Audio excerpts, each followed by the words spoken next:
Ben, good afternoon to you. Thanks for calling in today. Hey Dana, how you doing? Excellent. What's up, sir? Hey, I have a dream that one day we will wake up, the American people, black, Asian, whatever, and realize that these parties, these politicians, these elitists in Washington D.C. Are playing us against each other, Yes, they are. and we've fallen into all the traps that they're setting up, and we're going against each other. I mean, you got the and, my people, well, I ain't going to say my people, but, black people, they won't take the blinders off. And when you try to tell them something, like your last caller just said that, it was the Republican Party that helped out, with slavery and black people getting free or whatever the case may be. You don't, when you try to tell them that stuff, they don't want to hear it. And thinking about what you said yesterday, I think it was yesterday, it might have been earlier today, but with Eric Holder suing some school. Louisiana, yeah, down in New Orleans. Yeah, see, okay, so you keep the people stupid and dumb, you can control them. Right. When is the point going to come where enough is enough and Americans actually wake up, and I mean black Americans, white Americans, everybody, actually wake up and realize that this government is getting way out of control, it's already way out of control, and realize that the Democratic Party, I'm just going to call them elitists because to me, the Republicans and the Democrats is the same party to me. So, we got a few people that actually believe in the Constitution, but there's only a few. Right. And look at the lion that they're fighting against in Washington, D.C. Yeah. So I hope one day, I have a dream one day. I mean, I know it's probably going to take some really bad times for, that 47% to wake up.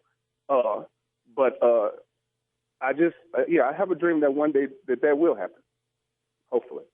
I don't know how long it's going to take. I hope so. And Ben, you hit the nail on the head when you were talking about people that there are people in D.C., and it happens that make money off of Americans not getting along.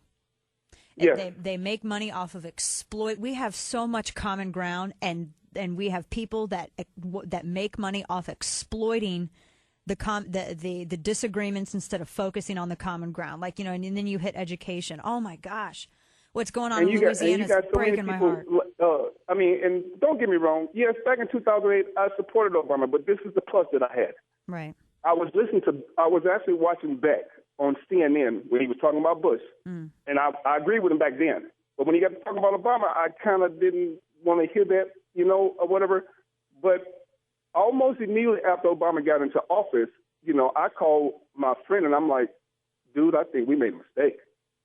I think here you need to check out Glenn Beck because he was saying a lot of this stuff is going to happen.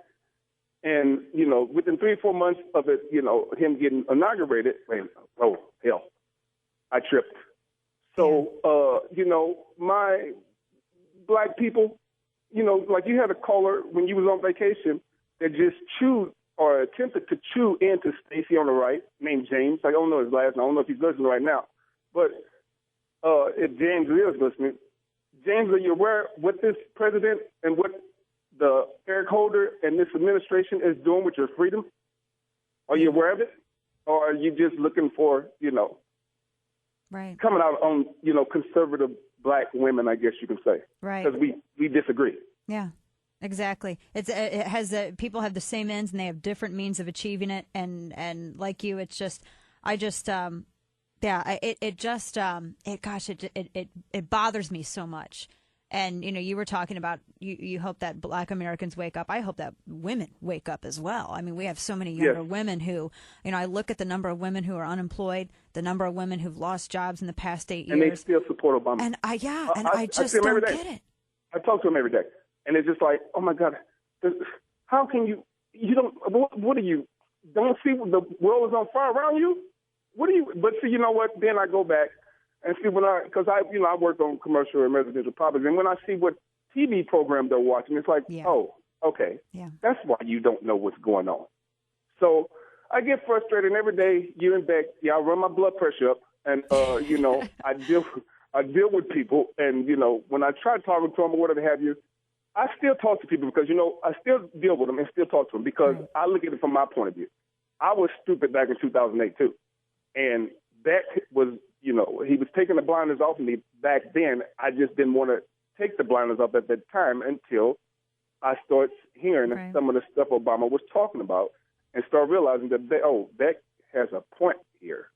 And that's the American story right there. I was like, I was stupid back in 2000. I was I was the same way, and I think there were a lot of us that were.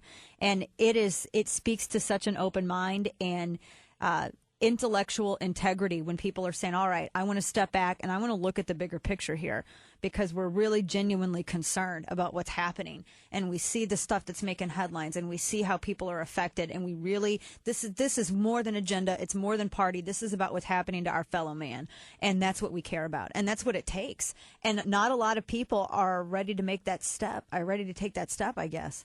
It's sad. But you're a beacon out there, Ben, and I appreciate it. Okay, thanks, Dana. Thanks, Ben, so much. God bless. Thanks so much.